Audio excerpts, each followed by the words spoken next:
Allah Ta'ala telah berfirman bahwa pilihlah mereka yang berdiri di hadapan seorang raja zalim dan berkata kepada raja zalim itu bahwa apa yang kamu buat-buat tidak ada di langit, tidak ada di bumi, dan melarangnya untuk melakukan syirik.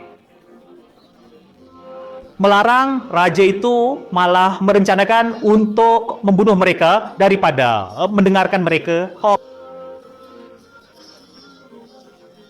Maka Allah juga mengubah dan membawa mereka ke dalam gua dan menidurkan mereka di dalam gua selama kurang lebih 309 tahun dan menjadikannya sebagai sebuah mukjizatnya, dan mukjizat ini banyak dibahas dalam Al-Quran.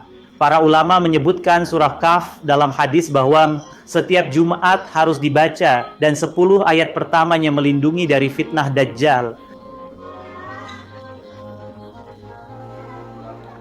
Dan Anda di sini juga bisa memperkirakan bahwa di sini Allah tidak menyebutkan amal baik atau perbuatan baik mereka, bahwa mereka sangat rajin salat. Mereka tidak religius. Allah di sini juga ketika mereka mengambil sikap terhadap syirik, maka Allah menyebutkan mereka dalam Al-Quran dan menjadikan mereka sebagai tanda kekuasaannya. Dan setelah 309 tahun ketika Ashabul Kahfi bangun, jika kita juga sangat lelah dan tidur selama 15 atau 16 jam, kita lupa apa yang terjadi pada hari sebelumnya.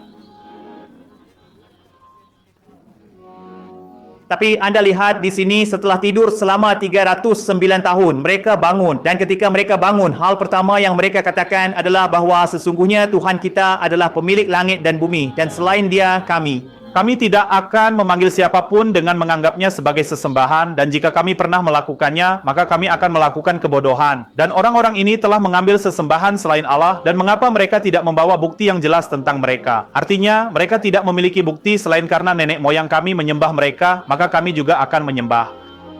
Tetapi mereka tidak akan menggunakan pikiran mereka. Oke. Kemudian Anda lihat Allah menyebutkan Hazrat Luqman. Dalam Al-Quran, Allah tidak menyatakan bahwa dia sangat rajin beribadah. Namun dia memang sangat rajin beribadah.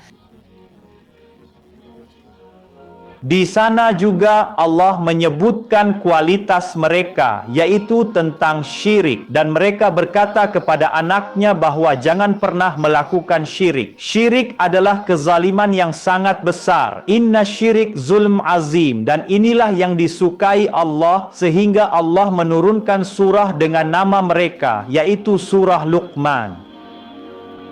Jadi jika kita lihat dalam Quran, Allah telah dengan jelas menyatakan bahwa siapapun yang mengambil sikap tegas terhadap syirik, menjaga diri dari syirik dan jenis-jenisnya, maka Allah memberikan mereka derajat yang tinggi dengan rahmat-Nya.